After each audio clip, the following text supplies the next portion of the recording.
నమస్కారం. Big debate ప్రత్యేక చర్చ కార్యక్రమానికి స్వాగతం. పెహల్గాం సంఘటన జరిగిన దగ్గర నుంచి ఆపరేషన్ సింధూర్ ప్రారంభం కావడానికి 15 రోజులు సమయం పట్టింది. ఆ 15 రోజుల్లో దేశం మొత్తం ఒక్క కాలు మీద నిలబడింది, తన ఆందోళన వ్యక్తం చేసింది. భారత ప్రభుత్వం ఎలాంటి చర్య తీసుకున్న దానికి మద్దతు ప్రకటిస్తున్నామని చెప్పి రాజకీయ పార్టీలతో పాటు మొత్తం సమాజం ఏకకంఠంతో చెప్పినటువంటి పరిస్థితి. పెహల్గాం సంఘటన నుంచి ఆపరేషన్ సింధూర్ సీజ్ ఫైర్ వరకు మధ్యలో 2 సార్లు అఖిలపక్ష సమావేశాలు జరిగాయి. 2 సార్లు సమావేశాలకి భారత ప్రధాని రానప్పటికీ ప్రతిపక్షాలు దాన్ని రాజకీయం చేయలేదు. అయితే సీజ్ ఫైర్ ప్రకటన దగ్గర నుంచి పూర్తిగా రాజకీయ మబ్బులు ముసురుకున్నటువంటి పరిస్థితి చూస్తున్నాం. సీజ్ ఫైర్ గురించి ట్రంప్ నోట ప్రకటన రావడం దగ్గర నుంచి ఆ తర్వాత ప్రతిపక్షాలు కోరుతున్న అటు పార్లమెంట్ సమావేశాలు కానీ అఖిలపక్షాన్ని కానీ ఏర్పాటు చేయకపోవటం, దాంతోపాటుగా ఇప్పుడు అఖిలపక్ష ఎంపీల బృందాన్ని విదేశాలకు పంపేటువంటి ప్రయత్నంలో పాక్ విషయంలో భారత విదేశాంగ విధానం గురించి చెప్పడానికి సంబంధించి పార్టీలు సూచించిన వ్యక్తులను కాకుండా వేరే వాళ్ళని తీసుకున్నారు. దీనిలో కూడా రాజకీయమైన ప్రతిపక్షాలు విమర్శలు చేస్తామని అంశాలన్నింటి మీద కలిపి బిగ్ డిబేట్లో చర్చను చెప్పడం. చర్చలో మనతో పాటు అమర్నాథ్ గారు భారతీయ జనతా పార్టీ సీనియర్ నాయకులు ఇక్కడ మనతో స్టూడియోలో ఉన్నారు. అలాగే బాజీ గారు కాంగ్రెస్ పార్టీ ఆంధ్రప్రదేశ్ నాయకులు లైవ్లో మనతో జాయిన్ అవుతున్నారు. లక్ష్మణ్ గారు ప్రముఖ రాజకీయ సామాజిక విశ్లేషకులు, వారు కూడా మనతో జాయిన్ అయ్యారు. మరి కాసేపట్లో పెంటపాటి పుల్లారావు గారు ప్రముఖ రాజకీయ సామాజిక విశ్లేషకులు, వారు కూడా జాయిన్ అవుతారు. ముందుగా లక్ష్మణ్ గారు నమస్కారం. నమస్తే లక్ష్మణ్ గారు, ఈ మొత్తం సిరీస్ అంతా మీరు చూస్తే ప్రహసనం స్టార్టింగ్ నుంచి పెహల్గాం జరిగిన దగ్గర నుంచి 2 సార్లు మొత్తం దేశం అంతా దిగ్భ్రాంతికి గురైంది. ఎప్పుడూ లేని విధంగా పాకిస్తాన్లో కూడా కాశ్మీర్లో కూడా, జమ్మూ కాశ్మీర్లో కూడా ఒక ఐక్యత కనపడింది. సమాజం మొత్తం రోడ్ల మీదకి వచ్చింది. పాక్ వ్యతిరేకంగా చాలా పెద్ద ఎత్తున గళం విప్పింది. ఇవన్నీ మనం విన్నాం. దేశమంతా సమైక్య ర్యాలీలు, ఆ కుటుంబాలకి సంఘీభావంగా ప్రదర్శనలు, ఇవన్నీ కూడా జరిగినాయి బాధిత కుటుంబాలకి. అయితే సీజ్ ఫైర్ ప్రకటన దగ్గర నుంచి ఒక గందరగోళం, రాజకీయాలు చొరబట్టడం, దానికన్నా ముందు అఖిలపక్ష సమావేశాలు ప్రభుత్వం ఏర్పాటు చేసిన ప్రధాని రాలేదన్న పాయింట్ ఉన్న ప్రతిపక్షాలు దాన్ని రాజకీయం చేయాల. కానీ ఆ తర్వాత వాళ్ళు కోరుతున్నా అఖిలపక్షం ఏర్పాటు చేయట్లేదు, పార్లమెంట్ ఏర్పాటు చేయట్లేదు.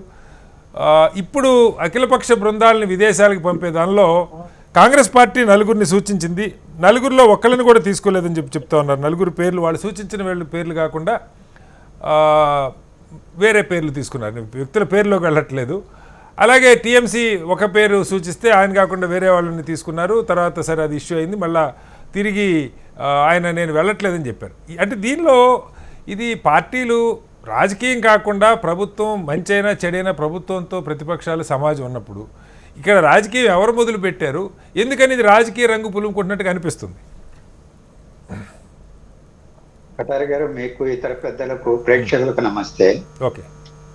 టెర్రరిస్టు వ్యతిరేక పోరాటం, టెర్రరిస్టులకు అండగా మద్దతుగా నిలిచిన పాకిస్తాన్ను ఎక్స్పోజ్ చేయడం, కట్టడి చేయడం, వాళ్ళ యొక్క కుట్రపూరిత రాజకీయాలను, టెర్రరిజాన్ని ప్రోత్సహించి వాళ్ళని భారతదేశంలోకి చొప్పిస్తున్నటువంటి వాళ్ళ దివాలాకోరు రాజకీయాలని ఎండగట్టడం, అరికట్టడం అతి ముఖ్యమైనటువంటి బాధ్యత, కర్తవ్యం.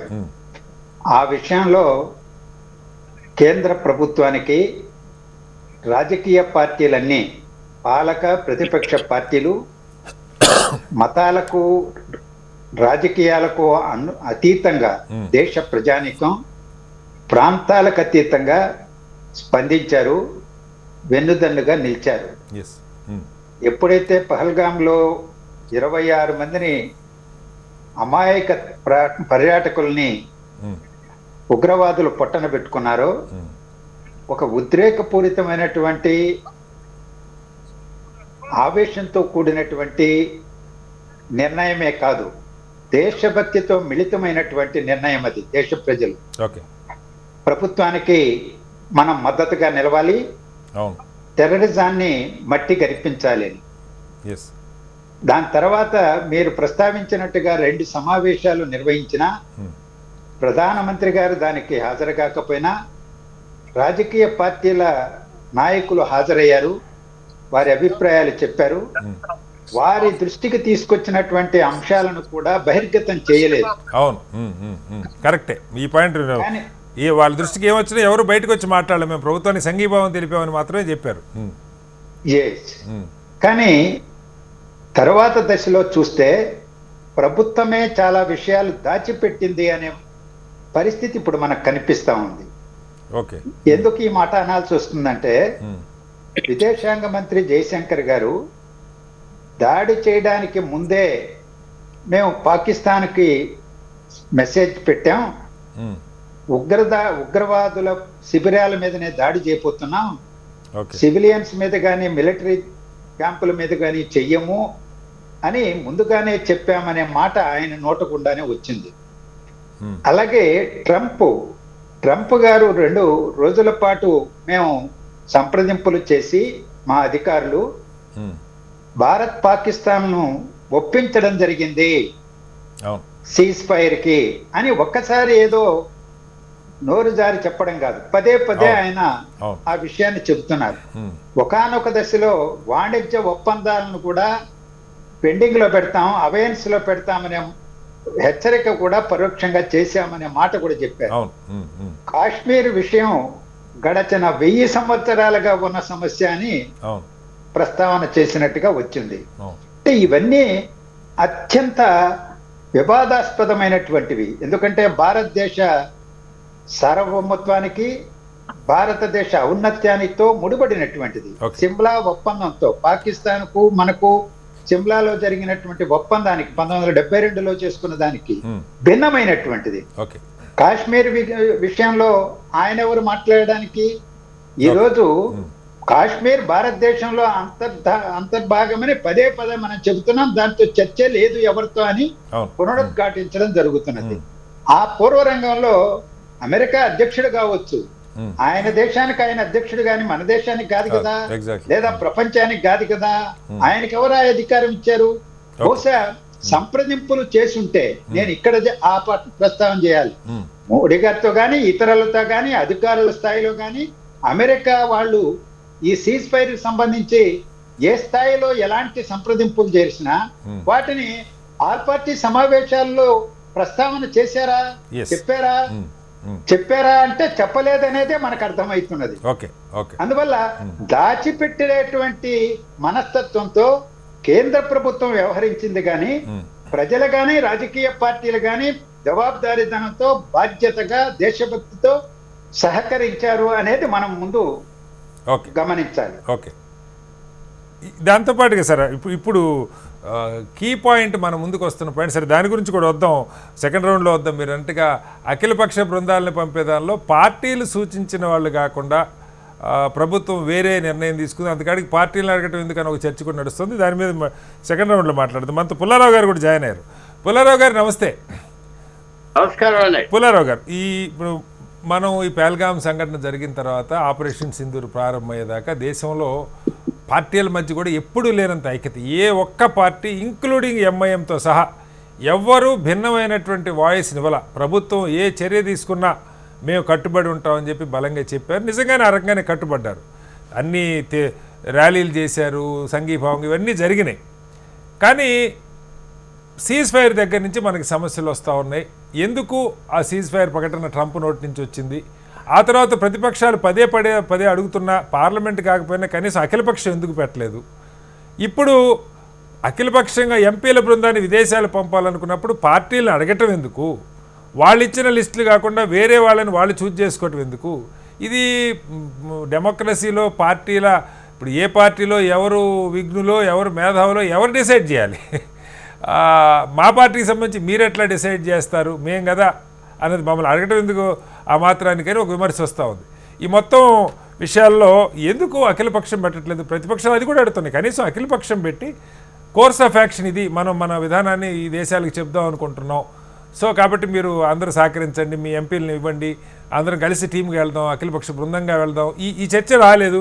వాళ్ళే ఏదో డిసైడ్ చేసుకొని వాళ్ళే లిస్ట్ అడిగారు, మనం ఇచ్చిన లిస్ట్ కాకుండా వేరే వాళ్ళు పెట్టారు. అఖిలపక్షం లేదు, పార్లమెంట్ సమావేశం లేదు. ఈ పాయింట్లు వస్తూ ఉన్నాయి పదే. ఎలా అర్థం చేసుకోవాలి? ఒకటి, ఇండియా కనుక ఓడిపోయి ఉంటే ఏ సమస్యలు మీరు ముందర తీసుకొద్దురు? మీరు ఏ ప్రశ్నలు అడుగురు చెప్పండి.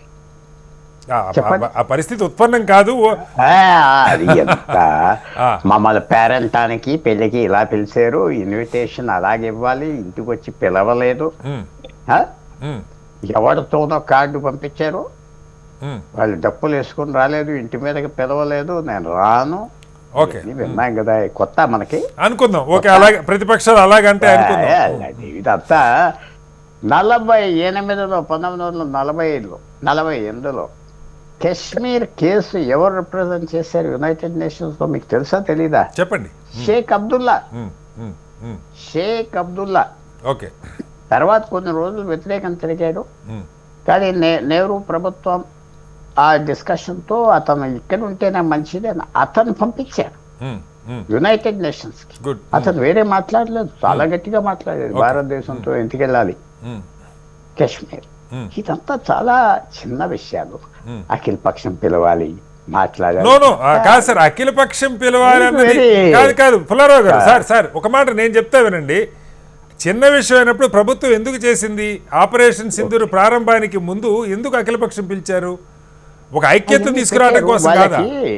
అఖిల పక్షం ఎందుకు పిలిచారంటే, నేను ఒక విషయంలో ఐ కంగ్రాచులేట్ అమిత్ షా. చెప్పండి. మీటింగ్ పిలిచాడు, ఫస్ట్ మీటింగ్. అవును, ఏదో అడిగితే చెప్పాడు. నేను ఎందుకు పిలిచానంటే, మీటింగ్ మేము చాలా పెద్ద పొరపాటు చేసాం, మా ఇంటెలిజెన్స్ ఫెయిలియర్ అవ్వింది పహల్గామ్లో, మీకు చెప్పటానికి పిలిచాను అన్నాడు. ఐ మేడ్ ద మిస్టేక్ అని. అప్పుడు అందరూ చాలా లీడర్స్ అందరూ హ్యాపీ అవి, చాలా పర్వాలేదు ముందలకెళ్ళు చెప్పారు, ముందలకెళ్ళారు. అది కూడా ఎంత రిస్కీగా ఉన్నది పొజిషన్ వెళ్ళటం. రివర్స్ వస్తే ఏమవుతుంది? మనకి పాకిస్తాన్కి డైరెక్ట్గా యుద్ధం అవి 71 తర్వాత తీస్తే 2001 అనుకుంటా కార్గిల్లో అవ్వింది. 2001 తర్వాత మళ్ళీ మనకి వాళ్ళకి యుద్ధం జరగలేదు. వాళ్ళకి ఈవేళ 22 సంవత్సరాలు టెక్నాలజీ మారిపోయింది. 2001లో చైనా ఎక్కడ ఉన్నది, 2025లో చైనా కాదు. పుల్లారావు గారు, ఇక్కడ మన మిలిటరీ అద్భుతంగా పనిచేసింది, మనం గొప్ప విజయం సాధించాం, దానిలో ఎవరికి భిన్నాభిప్రాయాలు లేవు. ఈ ప్రాసెస్ లో ఏం జరుగుతుంది అన్నదే పాయింట్. ఇప్పుడు ఏదో నేను అనుకుంటున్నా, ఈ గవర్నమెంట్ కాదు, ఇది మన్మోహన్ సింగ్ ప్రభుత్వం అయినా, ఏ ప్రభుత్వం అయినా, పివి నరసింహారావు గారి ప్రభుత్వం అయినా, ఇది మనకి కొంతమంది ఎంతో ట్రబుల్ క్రియేట్ చేస్తున్నారు కూడా మనకు తెలుసు. నీకు నాకు మనం బయట చెప్పుకోకపోయినా చాలా మందికి అర్థమైంది. నెగిటివ్ మాటలు ఏంటి, ఇవన్నీ క్వశ్చన్స్ ఏంటి, ఇలాగేంటి, అందరికీ అర్థమైంది. మనం కామన్ మ్యాన్ ఒక ఫూల్ అనుకోవటం కష్టం.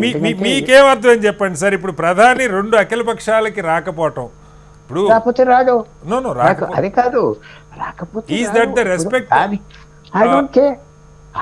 అది మనం ఇప్పుడు మీరున్నారు, మీరు యాంకర్ గా దేశంకి ఒక సంక్లిష్టమైన పరిస్థితి వచ్చినప్పుడు 26 ప్రాణాలు పోయినప్పుడు ఆల్ పార్టీ మీటింగ్ పిలిచినప్పుడు అది డొనాల్డ్ ట్రంప్ ఎలా పరిపాలిస్తున్నాడు.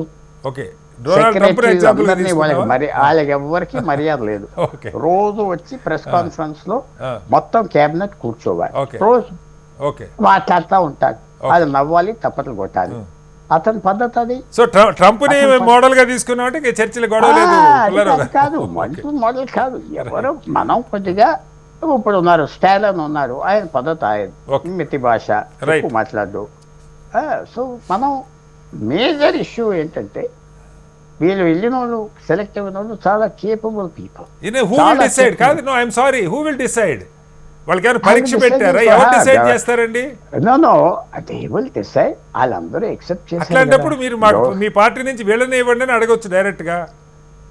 ప్రభుత్వం దృష్టిలో స్పష్టంగా ఉన్నాం. కాదు పుల్లారావు గారు, ఇక్కడ చాలా సెన్సిటివ్ విషయాలు కదా. పార్టీలని ఒకే ఒక వ్యక్తి రానన్నాడు, ఒకే ఒక వ్యక్తి అందరితో ముందరే మాట్లాడుకున్నారు. పార్లమెంటరీ అఫైర్స్ మినిస్టర్, నేను పిలిస్తే వస్తావా, నా పార్టీ ఒప్పుకోపోయినా చూస్తానన్నారు. పార్టీ కూడా అర్థం చేసుకున్నారు, పిలిస్తే వెళ్ళకపోతే పబ్లిక్ లో వస్తారు, పంపించారు. వాళ్ళు సెలెక్ట్ చేసుకున్నారు గవర్నమెంట్. తప్పు అయిపోయింది అనుకోండి, వాళ్ళు బ్లేమ్ చేద్దాం. ఇది ఒక ఫ్లాప్ అయింది అనుకోండి, బ్లేమ్ చేద్దాం. ఫ్లాప్ అవ్వాలని ఎవరు కోరుకోరు పుల్లారావు గారు. ఖచ్చితంగా మన సందేశం బలంగా ఇతర దేశాలకు వెళ్లాల్సిందే. కానీ ఆ ప్రాసెస్ లో చిన్న చిన్నపాటి మర్యాదలు ఇంత సంక్లిష్టమైన సమయంలో కూడా మర్యాదలు మనం ఎందుకు పాటించట్లేదు అన్నది చర్చ. మర్యాద అంటే వాళ్ళు మమ్మల్ని ఫోన్ చేయండి పిలిస్తే నేను కొంచెం చెప్పకూడదు. కొంతమంది వాళ్ళకి అక్కర్లేదు కొంతమంది. ఎందుకంటే వాళ్ళ స్టాండ్ ఇక్కడ ఎలాంటి స్టాండ్ ఉన్నది, పొలిటికల్ స్టాండ్ కూడా చూసుకోవాలి కదా. వాళ్ళు ఎలా మాట్లాడేవారు, కాశ్మీర్ మీద వాళ్ళు కూడా మరి గవర్నమెంట్ చూసుకోవాలి కదా. మీరు మిమ్మల్ని పిలిచేవనుకో, మీటింగ్కి నన్ను పిలిచారనుకో, నా వ్యూస్ అట్లాగా సార్. అసలు గవర్నమెంట్ ప్రతిపక్షాల వాళ్ళని తీసుకోకుండా వాళ్ళ ఎంపీల బృందాన్ని పంపించినా తప్పేం కాదు. ఎవరు కాదంటారు, అధికారం మీది. చర్చ అది కాదు కదా. ప్రతిపక్షాలు అడిగినప్పుడు ఆ మర్యాద పాటించాలి కదా అనేదే పాయింట్, అందుకంటే ఏమీ లేదు. ఈవేళ తరుణ్ రెడ్డి, ఓవేసీ ఏంటి చాలా మంచి మెసేజ్ కంట్రీ అంతా వెళ్ళింది. చాలా పెద్ద మెసేజ్ వెళ్ళింది. అది తప్పు చేస్తే అదే వాళ్ళే పే చేస్తారు, పార్టీ వెళ్ళిపోతారు. వాళ్ళు తప్పు చేయాలని కూడా మనం కోరుకోవాలి, సమర్థవంతంగానే వాయిస్తారు. తప్పు చేయాలని కోరిక కాదు సార్ ఇక్కడ చర్చ. ఈ సిస్టమ్ చేస్తే బాగుంటుంది, అలా చేస్తే బాగుంటుంది నేను ఎక్కువ చెప్పలేదు. కానీ గవర్నమెంట్స్ వాళ్ళు ఇష్టం వచ్చినట్టుగా చేస్తారు. మళ్ళీ వస్తాను సార్, మళ్ళీ వస్తాను మీ దగ్గరికి. బాజీ గారు ఏంటి ఇప్పుడు, సరే మీరు ఏదో కొన్ని పేర్లు ఇచ్చారు, వాళ్ళకి శశి థరూర్ గారు లేదా ఆనంద్ శర్మ గారు మిగతా వాళ్ళు మరింత సమర్థవంతంగా వాయిస్ వినిపించగలరు అనుకున్నారు. ఎవరివ్వండి, ఏముంది, మీ పార్టీ నాయకులే కదా, దాన్ని ఎందుకు భూతత్వంలో చూడాలి? సరే అఖిలపక్షం పెట్టలేదు, సమాజం చూస్తుంది కదా, అందరినీ ముందు అడిగిన వాళ్ళు దీని సక్సెస్ తర్వాత ఎందుకు ఒపీనియన్ అడగట్లేదు అనేది సమాజం వదిలేయండి, దాని గురించి ఎందుకు రభసా? బాజీ గారు. ముందుగా శ్రీనివాస్ గారు, మీకు అట్లాగే ప్యానెల్ ఉన్న పెద్దలు పుల్లారావు గారికి, అట్లాగే అమర్నాథ్ గారికి, ఇతర మిత్రులందరికీ కూడా శుభ సాయంత్రం, నమస్కారం. నమస్తే, చెప్పండి సార్. ఇప్పుడు నరేంద్ర మోడీ గారు ప్రజాస్వామ్య వ్యవస్థకి అతీతులు కంటే కూడా బియాండ్ దట్ అతీతులుగా ఆయన భావిస్తా ఉన్నారు. అఖిల పక్షాలన్నా ప్రతిపక్షాలన్నా కూడా ఆయనకి గౌరవం మర్యాద ఏమీ లేదు. ఎందుకంటే దానికి తార్కాణం ఇందాక మీరు చర్చల్లో ప్రస్తావించినట్లుగా ఏంటంటే అఖిలపక్ష సమావేశానికి గైర్హాజరు అవటమే దానికి ఒక ప్రత్యక్ష నిదర్శనం. ఎందుకంటే అతి పెద్ద అంశం అది. ఏదైతే అఖిల పక్షాన్ని వేసి ఒక దేశం యొక్క సమగ్రత, రక్షణ, దేశం యొక్క గౌరవానికి సంబంధించి పంపించడం ఎగ్జాక్ట్లీ అన్ని పక్షాలు కూడా ఏకతాటి మీదకి వచ్చి ఎవరికి కూడా భిన్నాభిప్రాయం లేదండి. గవర్నమెంట్ తీసుకున్న డెసిషన్ కానివ్వండి, ఎవరికి కూడా ఏ పార్టీకి కూడా భిన్నాభిప్రాయం, ఇంకో అభిప్రాయం లేదు. అందరూ కూడా ఎంతో హృదయాల నిండా ఒక జాతీయ భావంతో అఖిలపక్ష సమావేశం హాజరైతే దానికి ఆయన ఆబ్సెంట్ అవ్వటం, రాకపోవటం అగౌరవపరచడం కాదా? ఈ దేశంలో ఏదైతే సమైక్యత, సమగ్రత, ఐక్యత ఉన్నదన్న ఒక మెసేజ్ ఇస్తున్న ప్రతిపక్షాలను అవమానించడం కాదా? రెండో దానికి కూడా రెండో ప్రతిపక్ష అఖిలపక్ష సమావేశానికి కూడా ఆయన గైర్హాజరు అవ్వటం. అలాగే ఇవాళ నేను ప్రభుత్వం తీసుకున్న ఏదైతే నిర్ణయం, ఈ ఎంపీలు 59 మంది ఎంపీలని 30 దేశాలకు పైగా పంపించి ఏదైతే జీరో టాలరెన్స్ ఉగ్రవాదం, అంతర్జాతీయ ఉగ్రవాదం మీద జీరో టాలరెన్స్ మీద మెసేజ్ ని బలంగా దృఢమైన మన ఇండియన్ ఒపీనియన్ పంపడానికి ఏర్పాటు చేసిన ఒక కార్యక్రమాన్ని అప్రిషియేట్ చేస్తున్నాను తప్పకుండా. కాంగ్రెస్ పార్టీ స్వాగతించింది దాన్ని. స్వాగతించే ఏదైతే ఇన్విటేషన్ ఇచ్చిందో గవర్నమెంట్, ఆ ఇన్విటేషన్ కి యాక్సెప్ట్ చేసి మేము 4 పేర్లని కాంగ్రెస్ పార్టీ తరఫు నుంచి ప్రతిపాదించడం జరిగింది. కానీ ఏదైతే కాంగ్రెస్ పార్టీ అధికారికంగా ఇచ్చిన పేర్లతో కాదని మరి ఇంకో కొత్త పేరు, ఎవరి పేరుని ప్రతిపాదించడం పంపడం దేనికి సంకేతం? ఏ మెసేజ్ ఇవ్వాలనుకుంటున్నారు నరేంద్ర మోడీ గారు? ప్రతిపక్షాల్లో ఉన్న ఐక్యతను దెబ్బతీయాలనుకుంటున్నారా, లేకపోతే ఇండియా కూటమిని విచ్ఛిన్నం చేయాలనుకుంటున్నారా? మరి తుపాకీని శశి థరూర్ భుజాల మీద పెట్టి ఇండియా కూటమిని విచ్ఛిన్నం చేయాలనేది కుట్రలో భాగం కాదా? ఇవన్నీ ప్రశ్నలు. దీనికి అవసరం లేదు. ఆ రకంగా మీరు మాకు శశి థరూర్ ఇంట్రెస్ట్, మీ పార్టీ నుంచి శశి థరూర్ని ప్రతిపాదించని చెప్పొచ్చు, మీరు ఇందాక పేర్కొన్నట్టుగా. కానీ ఈ రకంగా చేయటం ఇది ఏ రకమైన ప్రజాస్వామ్య విలువలకి ప్రతిబింబిస్తుందో ఒకటి అర్థం కావాలి. రెండోది, ఇదే శశి థరూర్ ఇదే నరేంద్ర మోడీని 1-2 సంవత్సరాల క్రితం బండబూతులు తిట్టాడు. అసలు ఆయన తిట్టాడా లేదా పొగిడాడా అది చర్చ కాదు సార్, మన పాయింట్ ఎండగట్టాడు. ఆయన మంచి సమర్థుడు, వాగ్దాటి ఉన్నవాడు, భాషా పరిజ్ఞానం, ఐక్యరాజ్య సమితిలో రిప్రజెంట్ చేశాడు. ఆయన క్యాలిబర్ తక్కువని కాదు.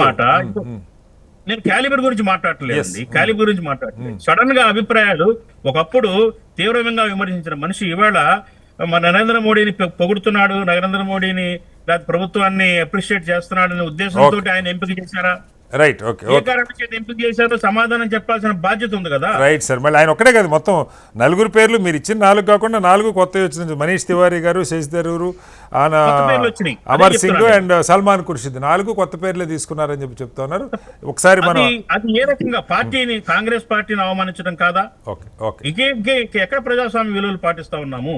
Right sir. కాంగ్రెస్ పార్టీ ఎందుకు అడగాలి కాంగ్రెస్ పార్టీని? మీరే వేసుకోవచ్చు కదా కమిటీని. ఓకే, ఓకే, మళ్ళీ వస్తాను. ఇది తప్పు అంటున్నాను. ఇంకొక మాట శ్రీనివాస్ గారు, ఒక మాట నేను ప్రస్తావిస్తాను. చెప్పండి. ఇదే శశి థరూర్ గారు ఇవాళ ఒక లేఖ రాశారు ప్రధానమంత్రి గారికి.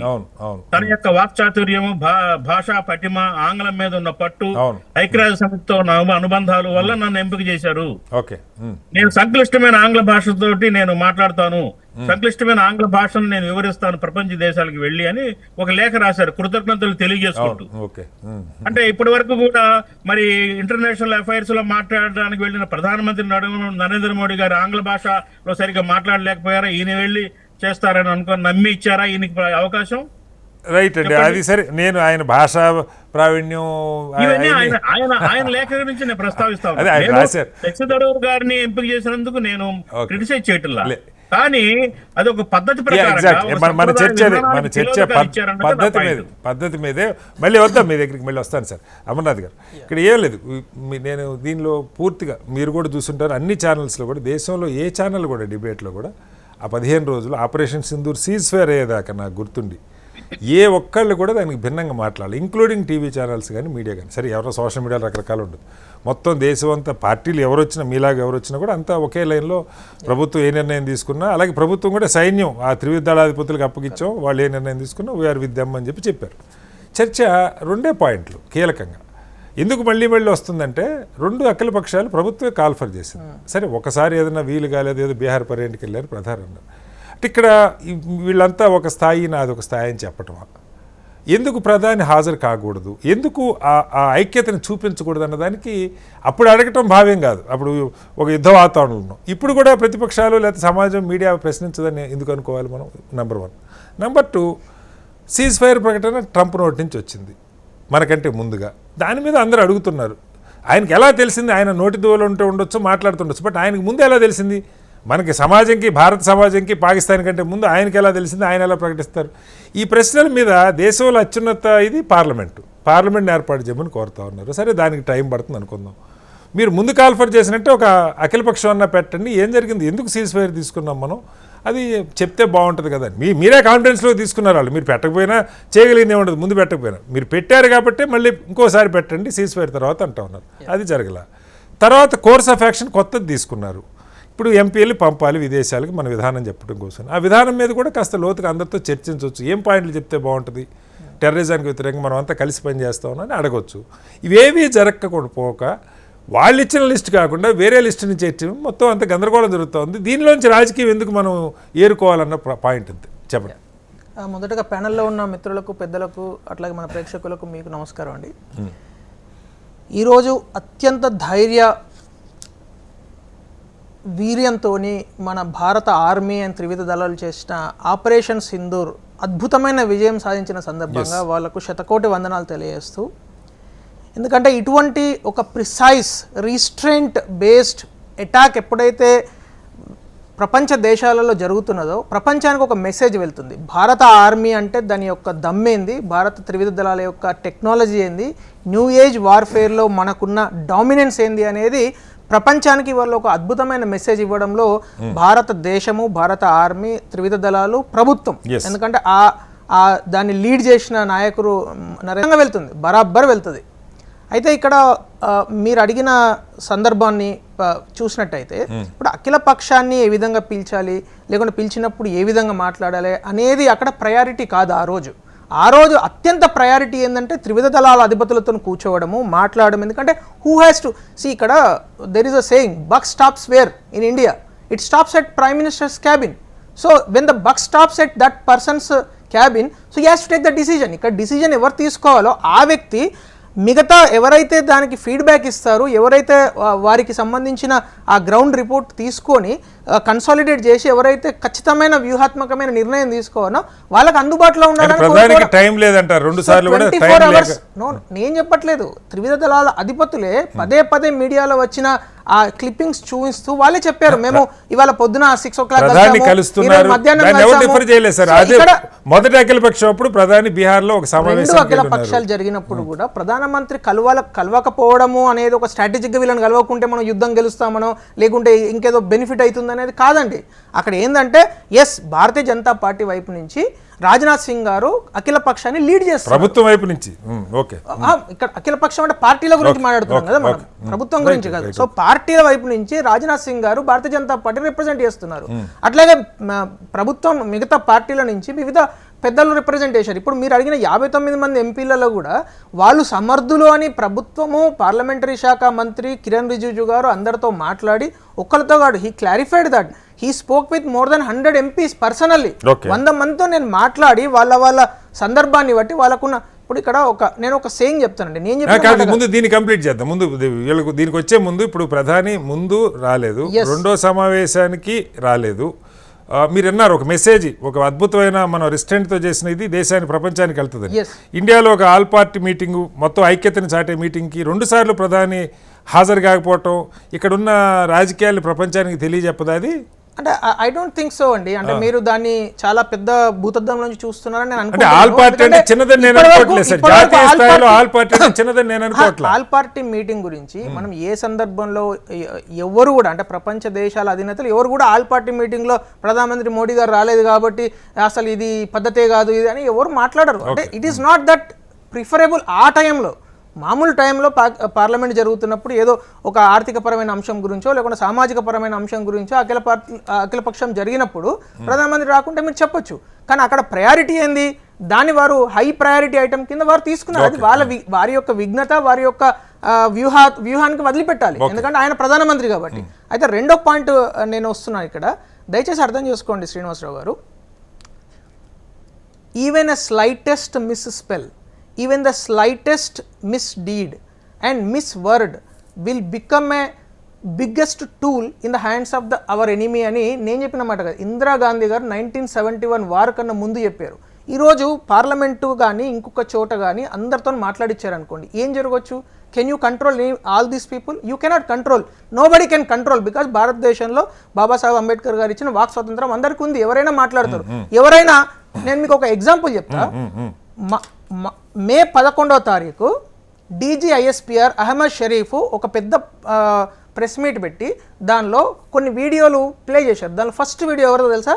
మల్లికార్జున్ ఖర్గే గారిది. వారు ఏం మాట్లాడారు ఆ రోజు? వారు ఏదో ఇక్కడ మాకు ఇంటెలిజెన్స్ దాని గురించి కొన్ని డౌట్లు ఉన్నాయి ఏదో మాట, దాన్ని పాకిస్తాన్ మీడియా మొత్తం రోజు మొత్తం రన్ చేసింది.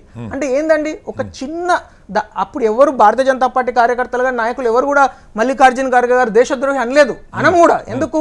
ఈ రోజు మన తప్పు కాదు, మనమేదో ఎక్కడో మాట్లాడుకున్న దాన్ని పట్టుకొని క్లిప్పింగ్, అంటే even the slightest miss spell, even the చిన్న మిస్టేక్ కూడా, చిన్న మిస్వర్డ్ కూడా అది ఎనిమీ హ్యాండ్స్ లో. ఈ రోజు మీకు రాహుల్ గాంధీ గారు, ఎగ్జాక్ట్లీ రాహుల్ గాంధీ గారు నిన్న ట్వీట్ చేశారు. ఏం ట్వీట్ చేశారు? జయశంకర్ గారు మీరు, there is a difference between tipping off and warning. It's a forewarning. అది జయశంకర్ గారు చెప్పడం కాదు. 11 మే సాయంత్రం DGMO రాజీవ్ ఘాయ్ గారు ప్రెస్ మీట్ లో చాలా కేటగారికల్గా ఏం చెప్పారు? We have forewarned when operation Sindoor. Srinivasarao గారు చాలా జాగ్రత్తగా అబ్జర్వ్ చేద్దాం. మనము 6వ తారీఖు రాత్రి 1 గంటన్నరకు, అంటే 7వ తారీఖు ఎర్లీ మార్నింగ్ ఆపరేషన్ సింధూర్ విజయవంతం జరిగింది అని ఆర్మీ ట్వీట్ చేసేంత వరకు, ఆర్మీ ఫస్ట్ పోస్ట్ పెట్టేంత వరకు అసలు ఈ భారతదేశంలో ఎవరికైనా తెలియదు కదా. అంటే వారే కదా ఫస్ట్ చెప్పింది. ఎవరైనా వారే చెప్పినప్పుడు జయశంకర్ గారు వేరే పాకిస్తాన్ కు పంపించారు అని మాట్లాడడం ఎంత హాస్యాస్పదం అండి. జయశంకర్ గారు మాట్లాడింది ఏంది? ఎప్పుడైతే ఉగ్రవాద స్థావరాలు 9టిని మనం తుక్కు కింద రేగొట్టామో, రేగొట్టిన తర్వాత అరే పాకిస్తాన్ మీరు ఉగ్రవాద స్థావరాలు మేము కొట్టేశాము, మీ army you keep out of yourself, if you get involved you will also get the same thing అని చెప్పడం జరిగింది. దాని వార్నింగ్ అంటారా లేకపోతే? నేను అడుగుతున్నది, మీరు చెప్పారు ప్రధానికి 2 సార్లు వీలు కాలేదు, లెట్ us అగ్రీ. కానీ తర్వాత ఇప్పుడు ఆపరేషన్ సీజ్ ఫైర్ ప్రకటన జరిగి దాదాపు 10 రోజులు అవుతా ఉంది.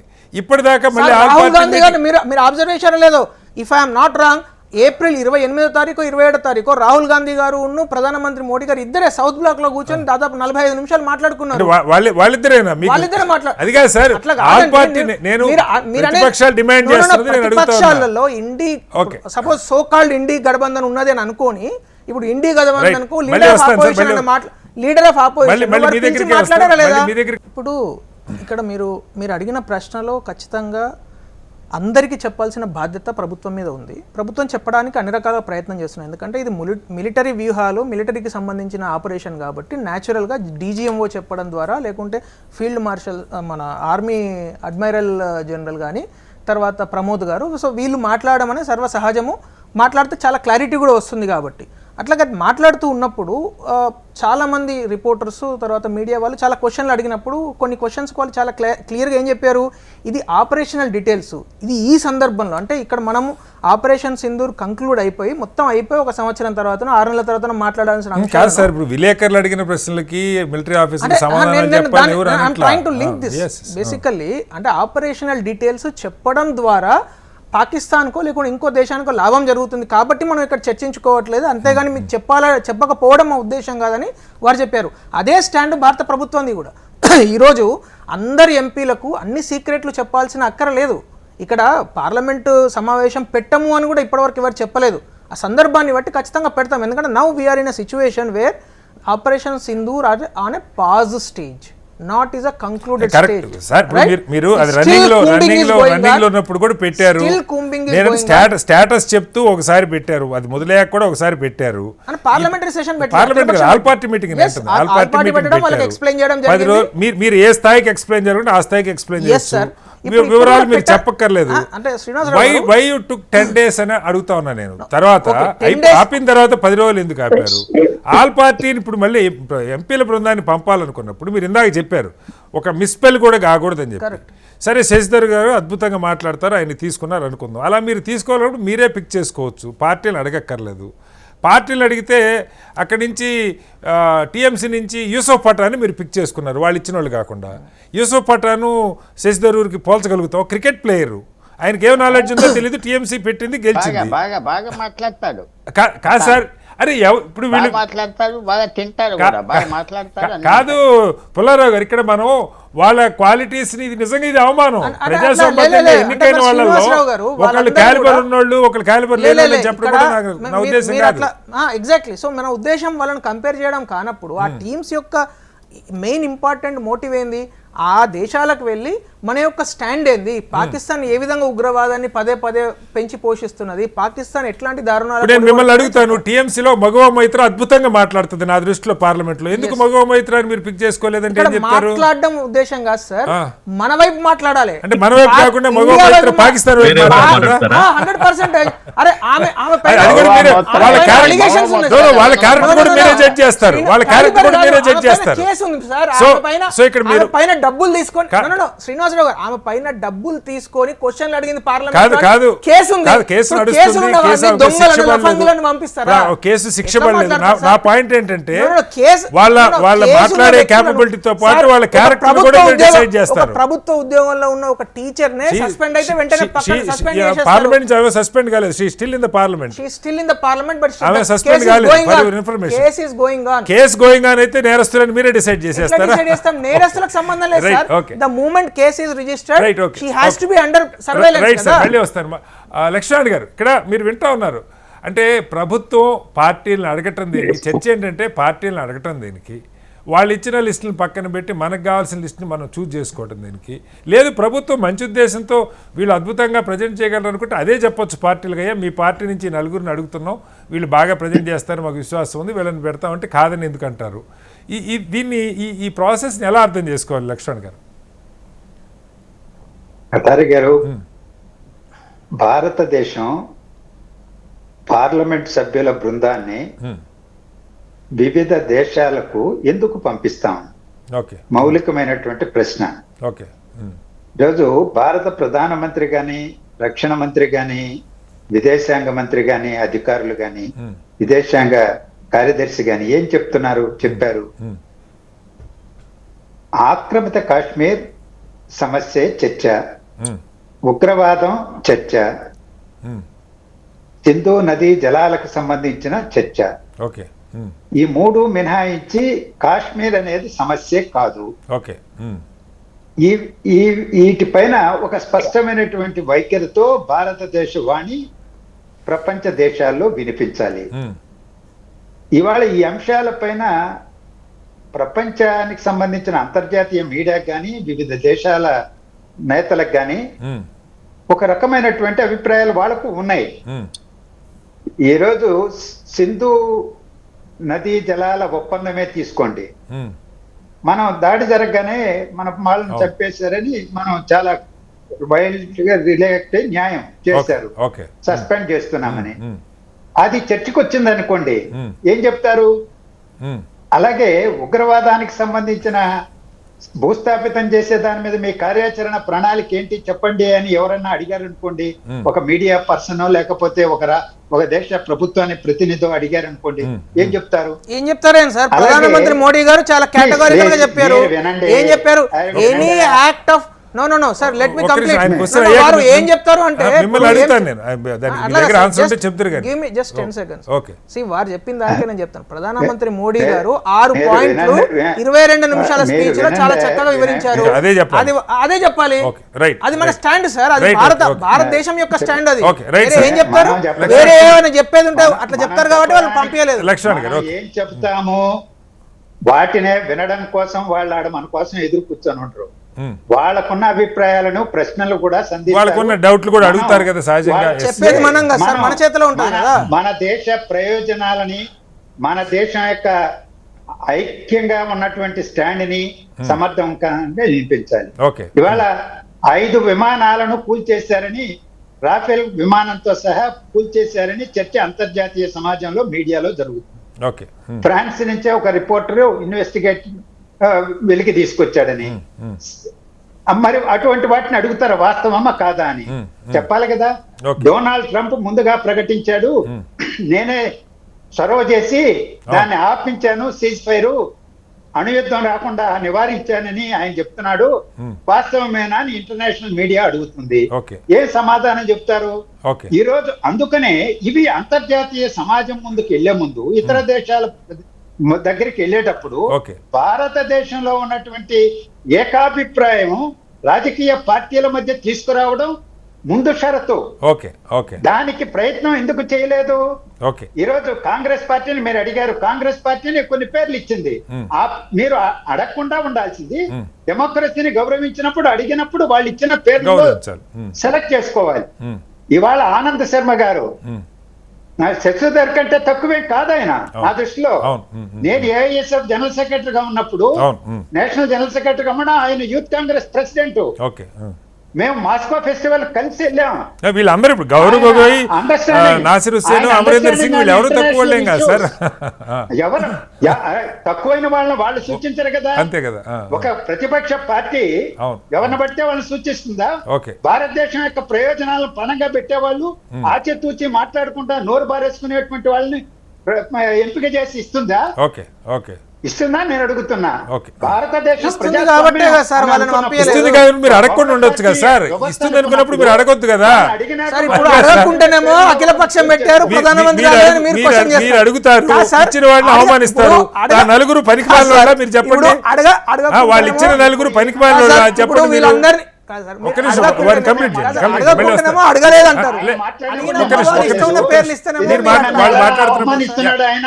ఆయన చూడండి. రైట్ సార్, చెప్పండి లక్ష్మణ్ గారు. ఆయన ఏ విధంగా ప్రవర్తిస్తున్నాడో అదే అవమానించడం అంటే. ఎవరు భారతదేశాన్ని, భారతదేశ ప్రయోజనాలను పణంగా పెట్టడానికి ఈ దేశంలో ఏ ఒక్క పౌరుడు సిద్ధంగా లేడు. ఏ ఒక్క పౌరుడు సిద్ధంగా లేడు. సార్, ఆర్మీని ఎన్ని ప్లేన్లు కింద వేశారు, ఆ పాకిస్తాన్ కు చెప్పడం ద్వారా ఎన్ని ప్లేన్లు కింద అడుగుతున్నారు. మధ్యలో మళ్ళీ వస్తాను మీ దగ్గరికి. ఎందుకు చర్య తీసుకునింది? రైట్. ఆ క్షమాపణ అంగీకరించదగింది కాదని ఎందుకు వ్యాఖ్య చేసింది? ఎవరు మంత్రులు? బీజేపీ వాళ్ళ, ప్రతిపక్షాలకు చెందినటువంటి వాళ్ళ? రైట్. పుల్లారావు గారు, ఇక్కడ నా పాయింట్ నిజంగా ఇది ఎంపీలు అడిగి ప్రజాస్వామ్యాన్నో పార్టీల వ్యవస్థనో గుర్తించి అడిగినప్పుడు వాళ్ళని తీసుకోవటంలో ఇబ్బంది ఎందుకు ఉండాలి? నిజంగానే ఇప్పుడు లక్ష్మణ్ గారు అన్నట్టు బయటికి వెళ్ళినప్పుడు రకరకాల క్వశ్చన్లు వస్తాయి. మనం చెప్పేదే వాళ్ళు వినరు కదా, ఆ పాయింట్ కూడా ఉంది కదా. సరే వాళ్ళు కొన్ని క్వశ్చన్లు వేయచ్చు, వాళ్ళకి ఏదైనా బ్రీఫ్ చేస్తారో నాకు తెలియదు, కానీ ఎలా మాట్లాడాలి. ఇప్పుడు వచ్చిన బయట ఒక దేశం ఒకే సందేశం అన్నారు. మన సందేశం మనం చెప్పి రావటం కాదు కదా, వాళ్ళు అడిగే సందేహాలను కూడా నివృత్తి చేయాల్సి ఉంటుంది కదా. ఇవన్నీ ఉన్నప్పుడు అసలు ప్రభుత్వమే ఒక బృందాన్ని పంపించుకోవచ్చు. అఖిల పక్షాన్ని అడుగుతున్నప్పుడే వీళ్ళు సరైన వాళ్ళని ఎవరు దొంగల్ని ఇస్తారనుకుంటే వాళ్ళని అడగక్కర్లేదు. ఇచ్చి 4 పేర్లు ఇచ్చాక వీళ్ళు పనికి మాలిన వాళ్ళు, నాకు వేరే వాళ్ళు కావాలి, నేను తీసుకుంటానంటే ఇది రాజకీయం కాకపోతే ఏమవుతుంది? అది మీరు అడిగేది ఎలాగున్నదంటే అసలు వాళ్ళు అక్కడికి వెళ్ళి ఎవరైనా ఈ గవర్నమెంట్ అని నేను అంటలేదు సుమా, అది మన్మోహన్ సింగ్ గవర్నమెంట్ అవునే, ఇంకో గవర్నమెంట్ అవునే, పివి నరసింహారావు గారు కాన్ఫిడెన్స్ వాళ్ళకి ఉండాలి కదా. పివి నరసింహారావు గారికి అప్పుడు ఇంద్రజిత్ గుప్తా గారు అంటే మంచి కాన్ఫిడెన్స్, మంచి కమ్యూనిస్ట్ పార్టీ లీడరు, బాగా కాన్ఫిడెన్స్. ఆయనతో మాట్లాడేవాడు, ఆయనతో ముందర he use to take his advice, ఎందుకు చేసేవాడు, కాన్ఫిడెన్స్ ఉండే. అలాగే సిపిఎం స్పీకర్ ఉండేవారు సార్ చాటర్జీ అని, ఆయన సిపిఎం అయినా అయితే కాన్ఫిడెన్స్ ఉండాలి కదా మీకు. మీరు పంపిస్తున్నప్పుడు కాన్ఫిడెన్స్ లేకపోతే అట్లా కాదు పుల్లారావు గారు, అంటే ఇంకో మాట కూడా చూస్ చేసుకోవచ్చు. చిదంబరం గారిని ఎందుకు తీసుకోలేదు? కాదు, చిదంబరం గారిని ఎందుకు తీసుకోలేదు? చిదంబరం గారు చిదంబరం గారు లాంటి వాళ్ళు కాంగ్రెస్ పార్టీలో అనుభవంతో 100 మంది ఉన్నారు. మరి వాళ్ళు ఎందుకు తీసుకోలేదు? వాళ్ళ పేర్లు ఎవరు పెట్టలేదు. మీకు చెప్తే వాళ్ళంటి దిగ్విజయ్ సింగ్ ఉన్నాడు, కమల్నాథ్ ఉన్నాడు, పృథ్వీరాజ్ చౌహాన్ ఉన్నాడు, ఇక పేర్లు లిస్ట్ చెప్తా ఉంటే ఆశ్చర్యపోతారు, అంతమంది ఉన్నారు, including our own Revanth Reddy. BJP 20 మంది ఎంపీలు ఎవరో మనకి లిస్ట్ ఏమన్నా బయటకు వచ్చిందా? వాళ్ళ మీద ఏమైనా దేశంలో చర్చ జరిగిందా? వాళ్ళ పార్టీ వాళ్ళు ఇష్టం వచ్చిన వాళ్ళు పెట్టుకున్నారు కదా. సింపుల్ గా అంటున్నా, కాన్ఫిడెన్స్ ఉండాలి కదా. కాన్ఫిడెన్స్ అంటే నితిన్ గడ్కరీ గారి పేరు ఉండదు అనుకుందాం, దానిలో నితిన్ గడ్కరీ గారి సమర్థుడని నాకు అనిపిస్తుంది, లేదు శివరాజ్ సింగ్ చౌహాన్ సమర్థుడని కాన్ఫిడెన్స్ ఉండాలి కదా. కాన్ఫిడెన్స్ ఉండాలి కదా. మీరు ప్రధానమంత్రి, బిజినెస్ ఉంటుంది, 30 రోజులు ఎదురు రావాలంటే సార్ ఇప్పుడు మీరు అర్థం మీరు అడిగే అది అడగకుండా మీరే డిసైడ్ చేయొచ్చు కదా. టైం కూడా ఇవ్వాలి కదా. కిరణ్ రిజిజు గారు 100 మంది మాట్లాడి అన్నారు. రైట్, కాన్ఫిడెన్స్ అనేది ముఖ్యం. కాన్ఫిడెన్స్ ఉండాలి. ముఖ్యమంత్రి కేబినెట్ లో మంత్రి ఇష్టం లేని తోస్తే కాన్ఫిడెన్స్ ఉండాలి ఎవరైనా. నేను ఇది సూటిగా మీకు ఒక ప్రశ్న పుల్లారావు గారు, ప్రభుత్వం వాళ్లే ఎంచుకోవాలనుకున్నప్పుడు పార్టీలను అడగటం దేనికి? అడిగిన తర్వాత ఆయా పార్టీల్లో వాళ్ళకు పేరిస్తే ఇతనికంటే ఇతను సమర్థుడు, నువ్వు భయపడ్డావు, నువ్వు అసూయ చెంది వేరే వాడి పేరు ఇచ్చావు, ఈ భాష మాట్లాడటం వల్ల కిరణ్ రిజిజు గారే మాట్లాడారు ఆ భాష. Is that correct? అది కాదు తెలివితేటలుగా పార్టీలు ఆ పేర్లు ఇవ్వాలి. కనుమోళి పేరు ఇచ్చారు, సుప్రియా శివులి పేరు ఇచ్చారు. ఇది మనం పాలిటిక్స్ లో కొద్దిగా అడ్జస్ట్మెంట్ ఉండాలి, కానీ అస్తమాన్ కన్ఫ్రంటేషన్ పూర్తిగా పాలిటిక్స్ నడుస్తుందని చెప్తున్నారు మీరు, అంతే కదా? అది కాదు, పాలిటిక్స్ లో ఆ కాంప్రమైజ్ స్పిరిట్ ఉండాలి. కాంగ్రెస్ పార్టీ శశి థరూర్ గురించి పేర్లు ఇస్తే అవమానించడం కాదా పుల్లారావు గారు? పెద్దవారు మీరు రాజకీయ ఎలా కాంప్రమైజ్ అవ్వాలి అంటే, ఒక ప్రధాన దేశంలో ఉన్న ప్రధాన ప్రతిపక్ష పార్టీ కొన్ని పేర్లు ఇచ్చి వీళ్ళని కన్సిడర్ చేయమంటే అవమానించడం కాదు. అది కూడా వాళ్ళు అడిగితే, ప్రభుత్వం అడిగితే ఇచ్చారు పేర్లు, ప్రభుత్వం అడగకుండా ఇవ్వలా. మా వాళ్ళని కూడా పేరు పెట్టుకోండి అడగట్లేదు కదా. ప్రధానమంత్రి మోడీ గారు ఇవాళ దేశంలోనే ఒక ఐకమత్యం లేదు అని కాంగ్రెస్ పార్టీ పట్ల ఈ విధంగా నిరూపించి ఏంది మెసేజ్ ఇస్తారు ప్రపంచానికి? ప్రపంచానికి తెలియదా ఇండియాలో ఏం జరుగుతుందో? ఒక్క నిమిషం బాజీ గారు, పుల్లారావు గారు ఏం మెసేజ్ ఇస్తారు? భారతదేశంలో అందరూ ఐకమత్యంగా ఎలా ఉన్నామని మెసేజ్ ఇవ్వగలుగుతారు చెప్పండి? కాదు పుల్లారావు గారు, సరే మీరు చెప్పిన దానిలో బాజీ గారు ఒక్క సెకండ్, బాజీ గారు ఒక్క సెకండ్. ఇప్పుడు కాదు పుల్లారావు గారు, ప్రభుత్వం సెలెక్ట్ చేసుకున్న లిస్టే తీసుకుందాం పోనీ, కాంగ్రెస్ సరైన లిస్ట్ ఇవ్వలేదు, 4 సెలెక్ట్ చేస్తుంది అనుకుందాం. ఆ లిస్టులో చిదంబరం ఉండాల్సిన పేరు కదా, చిదంబరం పేరు ఎందుకు సెలెక్ట్ కాలేదు? చిదంబరం ఉండాలి ఉండకూడదు అంటే నేను చెప్తున్నా, Salman Khurshid former foreign minister, Shashi Tharoor standing committee external affairs chairperson. ఇప్పుడు గివ్ సమ్ లాజిక్. చిదంబరం కూడా నేను తెలిసింది ఏంటంటే is not that keen also. కొన్ని కారణాలు ఉన్నాయి. Chidambaram was not keen. ఇప్పుడు అట్లాగా సార్, ఇది మీకు ఏమైనా సమాచారం ఉందో లేదో నాకైతే సమాచారం లేదు. In between the lines. ఇప్పుడు ప్రభుత్వమే ఫండమెంటల్ క్వశ్చన్ మిమ్మల్ని అడుగుతున్నా పుల్లారావు గారు, ప్రభుత్వమే ఎంచుకోదలుచుకుంటే మీరు చక్కగా మీరు అడిగింది ఏంటి, మీరు వాళ్ళకి ఫ్రీడమ్ ఉన్నది, చిదంబరం సెలెక్ట్ చేసుకోవచ్చు కదా అన్నారు. వాళ్ళ దృష్టిలో వీళ్ళు మంచోళ్ళు. మీరు ఎప్పుడైతే డిస్క్రిషన్ ఇచ్చారో అది ఇష్టం. నేను అది అడుగుతున్నా ఇక్కడ, అది ఇష్టం. ఇప్పుడు పార్లమెంట్కి, లోక్సభకి, అసెంబ్లీకి టికెట్స్ ఇస్తున్నారు. ఎవరికి ఇస్తున్నారు? పార్టీ పరంగా ఇవ్వటమే కాదంట్లా, పార్టీ పరంగా అదిగా సార్. మీరు మళ్ళీ అక్కడికే వస్తున్నారు పుల్లారావు గారు. పార్టీ టికెట్లకు దీనికి సంబంధం ఎలా మీరు మనం కాదు పుల్లారావు గారు, పార్టీలని అభిప్రాయం అడిగి మీ తరపున ఇప్పుడు మీ పార్టీ నుంచి ఒక రిప్రజెంటేటివ్ని పంపమంటాం. ఇప్పుడు బీజేపీ నుంచి అమర్నాథ్ గారు స్టూడియోలో ఉన్నారు. అయ్యా మీ స్పోక్స్ పర్సన్ లిస్ట్ ఇవ్వండి నేను పిలుస్తాను. స్పోక్స్ పర్సన్గా ఆయన వస్తారు. లేదు నాకు ఈయన కాదు, మీ పార్టీలో ఫలానా నాకు కావాలంటే చెబుతుందా? లాస్ట్ టైం ఆయన కూర్చోలేకపోయాను. ఆయన చాలా ఏదేమంటారు ఆర్గ్యుమెంటేటివ్ టైప్. ఎవరిని మాట్లాడినవాడు మంచోడే కానీ మంచి జ్ఞానం ఉన్నది అని చెప్తారు. మీరు లేకపోతే చెప్తారు కదా. ఇప్పుడు షోకి పిలిచారు ఎవరినో, మొదల నుంచి ఆఖరి వరకు మిమ్మల్ని తింటా కూర్చుంటే మీరు కూర్చోబెడతారా? మీకు మీ డిస్క్రిషన్ అంటున్నా. లక్ష్మణ్ గారు ఉన్నారు, ఆయన యాంకర్ అనుకో. చాలా చక్కగా కవర్ చేస్తున్నారు, చాలా చక్కగా కవర్ చేస్తున్నారు. బాజీ గారు thank you very much. Pullarao గారు ఇక్కడ పాయింట్ ఏంటంటే మీరు ప్రభుత్వం యొక్క తప్పుల్ని ఎత్తి చూపిస్తారని మేము ఆశించడం లేదు, కానీ ప్రభుత్వం చేసింది చాలా తప్పు. కాదు సార్. ఇప్పుడు బాజీ గారు ఇదే పని బెంగాల్లో జరిగితే యూసఫ్ పఠాన్ ప్రభుత్వం ఆహ్వానించిన పార్టీ నిర్ణయం చేయలేదు కాబట్టి నేను డ్రాప్ అయిపోతున్నాను ఆయన చెప్పి డ్రాప్ అయిపోయాడు. అభిషేక్ బెనర్జీని పెట్టుకున్నారు అక్కడ. అయ్యో యూసఫ్ పఠాన్ని మరి ఏ స్కిల్ ఉండి ఐడెంటిఫై చేశారు. ఇప్పుడు శశి థరూర్తో పోలుస్తారా లేదా ఇంకొకరితో పోలుస్తారా, మనీష్ తివారీతో నాకు తెలియదు. నేను అందుకని అది నిజంగా వాళ్ళు అవమానించడం. ప్రజలు ఎన్నుకున్న ఎంపీల్లో ఒకటి సమర్థుడు, ఒకటి అసమర్థుడు, ఒకటికి ఇంగ్లీష్ వచ్చి ఇంకొకటికి రాదు. ఇది నా దృష్టిలో కరెక్ట్ కాదు. ఇది పక్కకు పెడితే మీరు మీ పార్టీ నాయకులు సరే ఆయన పోవాలనుకుంటే పార్టీలోకి వెళ్ళొచ్చు. మీరు ఆయన మీద చర్య తీసుకోలేరు. ఆయన బీజేపీలోకి పోలేడు. మధ్యలో ఇదంతా గందరగోళానికి కారణం అవట్లేదా? తప్పకుండా చర్యలు త్వరలోనే తీసుకోబడతాయని చూస్తాం మనం, అతి త్వరలోనే. ఎందుకంటే ఇవాళ మరి శశి థరూర్ గారు ఈ మధ్య ఆయన మాట్లాడే విషయాలు కానివ్వండి, బీజేపీ ప్రోగా ఆయన అట్లాగే మోడీ గారిని ఆయన అప్రిషియేట్ చేయటం కానివ్వండి, ఇవన్నీ యాక్చువల్ గా క్రమశిక్షణ ఉల్లంఘనే అవుతుంది పార్టీ తరపు నుంచి. అట్లాగే ఏంటంటే ఆయన స్వయం పార్టీలో ఉండి కూడా ఆయన మాట్లాడే మాటలు కూడా పార్టీ అధిష్టానం చక్కగా ఆయన అర్థం చేసుకుంటా ఉంది ఆయన విధానం ఎటుపోతున్నాడు ఏంటనేది. ఇవాళ 2 సంవత్సరాల క్రితం తీవ్రంగా విమర్శించిన వ్యక్తి ఈవేళ చాలా అప్రిషియేట్ చేస్తూ నెత్తినెత్తుకొని మాట్లాడుతున్నాడు అంటే అంత గొప్ప ఘనకార్యం కూడా ఏమైనా ఉంటుందంటారా? ఇప్పుడు అది కాదు సార్, సందేశం కాదు బాజీ గారు, సందేశం ప్రభుత్వం ఫిక్స్ చేసేసింది. ఇప్పుడే అమర్నాథ్ గారు చెప్పారు, ప్రధాని గారు మాట్లాడిన 6 పాయింట్లే చెప్పాలి, ఒకే దేశం ఒకే సందేశం, ప్రభుత్వం అది ఫిక్స్ చేసింది.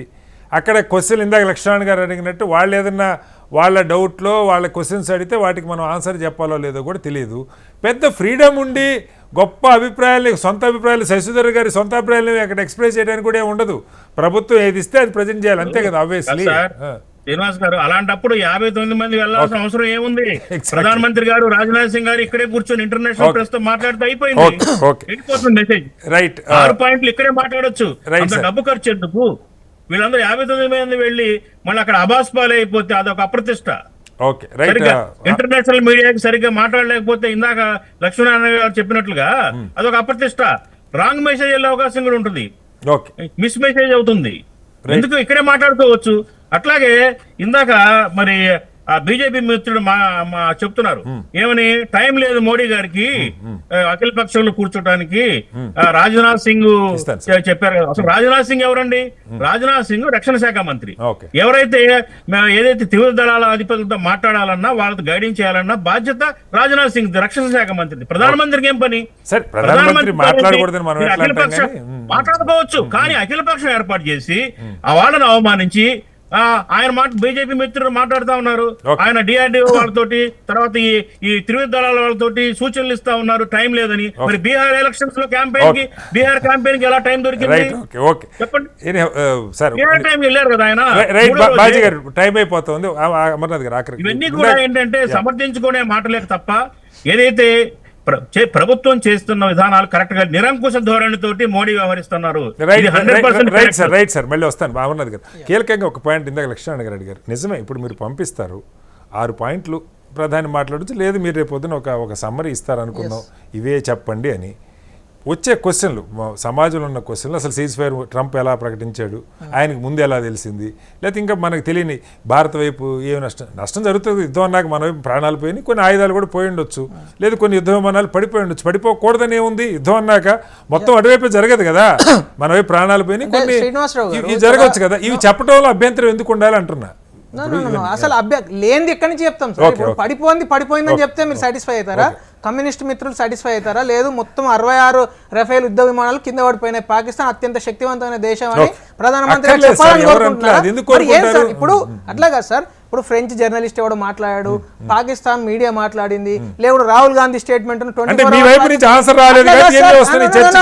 సార్. ప్రధానమంత్రి మోడీ గారు చాలా కేటగారికల్ గా 22 నిమిషాలు చెప్పారు. ఏం చెప్పారు? 6 పాయింట్లు న్యూక్లియర్, ఆయన చెప్పిన మన 6 పాయింట్లోనే రిపీట్ చేస్తా. న్యూక్లియర్ బ్లాక్ మెయిల్ కు ఒప్పుకునేదే లేదు. అది ఎగ్జాక్ట్లీ రిటార్ట్ కాదా ట్రంప్ గారు చెప్పిన దానికి?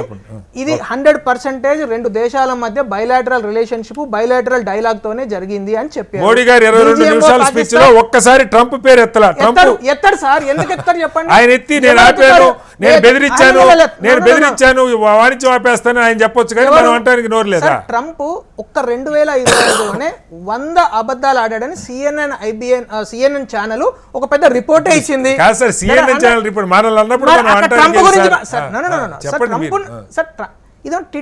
ట్రంప్ అనే వ్యక్తితోని మీరు ట్రంప్ బీయింగ్ ట్రంప్ చెప్పిన మాట అతనే ఈ రోజు ప్రెస్ మీట్ లో ఇది బేగానీ కా షాదీ మే అబ్దుల్లా దీవానా అని ఒక సామెత తెలంగాణ. ట్రంప్ మోడీ గారికి అందరికన్నా గొప్ప స్నేహితుడు. దయచేసి శ్రీనివాసరావు గారు మాటకు మీరు ఆపదు దయచేసి. ఇప్పుడు ట్రంప్ ఎట్లా ఉన్నదంటే తెలంగాణలో సామెత బేగానీ కా షాదీ మే అబ్దుల్లా దీవానా అని. ఇప్పుడు ఇక్కడ భారత్ పాకిస్తాన్ మధ్యలో ఒక ఘర్షణ వాతావరణం జరుగుతున్నది. ఆపరేషన్ సింధూర్ అని we are attacking Pakistan. Simultaneously he may be talking to DGMOs or Vance. Yoru Trump? No, Vance. Vance he has clearly mentioned. How can he talk with our DGMOs? Not DJ. He mentioned that Vance has spoken. Okay. Vance has mentioned. The Vice President of USA has mentioned that he spoke with Pakistan DGMO. He spoke with Pakistan DGMO. Indian DGMO also. Convinced Pakistan DGMO to speak to Indian DGMO. This is in the media. He only mentioned that. Okay. So when Pakistan DGMO spoke with Indian DGMO, naturally ఒక relationship start అయింది. ఇది మన వాళ్ళు కూడా confirm చేసింది. ఒక్క నిమిషం అదే DGMO ఇద్దరికి హాట్ లైన్ ఉంటది. అదే చెప్పారు కదా వాళ్ళిద్దరికి హాట్ లైన్ ఉంటుంది సార్. జేడీ వాన్స్ తో హాట్ లైన్ ఉండదు కదా పుల్లారావు గారు. నో జేడీ వాన్స్ చెప్పిన విషయం చెప్తున్నాను. వాడు ఇట్లా మాట్లాడి పాకిస్తాన్ వాళ్ళతో వాళ్ళ హాట్ లైన్ ఎందుకు లేదు ఉన్నది అంటే, నేను ఇంకొక ఎగ్జాంపుల్ చెప్తా. Ayub Khan when he was field marshal, he spoke from the కోర్టులో కూర్చొని ఆయన అమెరికన్ ప్రెసిడెంట్. వాళ్ళకు ఉంటే ఉండొచ్చు, కానీ మన మీద ట్రంప్ ఒత్తిడి ఉన్నదా అన్నది ఒక చర్చ నడుస్తా ఉంది. ట్రంప్ అది మీరు నా స్టూడియోలో అమర్నాథ్ గారు చెప్పడం కాదు. అట్లాగా సార్, అట్లాగా వినండి. ప్రభుత్వం డిక్లేర్ చేయాలి కదా. భారతదేశం యొక్క ఏకైక వ్యూహం, ఏకైక ఎజెండా ఏందా? Trust no one. When it comes to India, nation first. ఎవరిని నమ్మం మనం. పాకిస్తాన్ కావచ్చు, అది రష్యా కావచ్చు, అది అమెరికా కావచ్చు, అది చైనా కావచ్చు, అది ఇండోనేషియా కావచ్చు. ఎందుకు నమ్మాలి సార్? మన భారత పౌరులు, మన సార్వభౌమాన్ని విమర్శించిన వాళ్ళు మనం పల్లెత్తు మాట కూడా అనే సాహసం కూడా చేయలేము అన్నదే ప్రశ్న. ఏం సాహసం అంటే, ఇప్పుడు ట్రంప్ ఏం చెప్పాడు? మన ఇప్పుడు వాణిజ్య పరంగా ట్రంప్ 0% డ్యూటీ అని చెప్పాడు. మన వాళ్ళు చాలా క్లియర్ గా చెప్తున్నారు. అసలు అట్లాంటిది ఏం డిస్కషన్ జరగలే. ట్రంప్ ఎందుకు అనౌన్స్ చేస్తున్నా మనకు తెలియదు. ట్రంప్ మీద మనకు కంట్రోల్ ఉండాలని మీరు కోరుకోవడం. మీరు విమర్శించ ప్రభుత్వం నుంచి గట్టి స్పందన కావాలి. ట్రంప్ మనం ఎట్లా కంట్రోల్ చేస్తాం? మనం ఇలాంటి ప్రకటన ఇవ్వాలి కదా. అసలు దేనికి ప్రకటన ఇవ్వాలి సార్? ఎవరో ఏదో మాట్లాడిన దానికి ఆన్సర్ చేసుకోవాలి. ట్రంప్ ఎవరో ఏదో అంటే నేనేం చేయలేను సార్. ఎనీహౌ అమెరికా భారత్ అఖిలపక్ష బృందాలు పంపేదాల్లో పార్టీలని అభిప్రాయం కోరి పార్టీలని అభ్యర్థుల్ని కోరిన తర్వాత వాళ్ళని తీసుకెళ్లేందుకు ఒక రాజకీయంగా వివాదం జరుగుతోంది. భారత ప్రభుత్వం దీని మీద అఖిలపక్షాన్ని ఏర్పాటు చేస్తుందా, ఏదైతే ఆపరేషన్ సింధూర్ ముందున్నటువంటి ఐక్యత దేశంలో ఈ పాక్తో జరుగుతున్న యుద్ధం కానీ లేదంటే టెర్రరిజానికి వ్యతిరేకంగా జరుగుతున్న యుద్ధంలో కానీ అదే ఐక్యతని కొనసాగించడానికి ప్రభుత్వం తగిన చర్యలు తీసుకోవాలని కోరుకుందాం. చర్చలో పాల్గొన్న అమర్నాథ్ గారికి, బాజీ గారికి, లక్ష్మణ్ గారికి, అలాగే పుల్లారావు గారికి ప్రత్యేక ధన్యవాదాలు. ఇది వాళ్ళ బిగ్ డిబేట్. రేపు మళ్ళీ కలుద్దాం. అందరికీ నమస్కారం. సెలవు.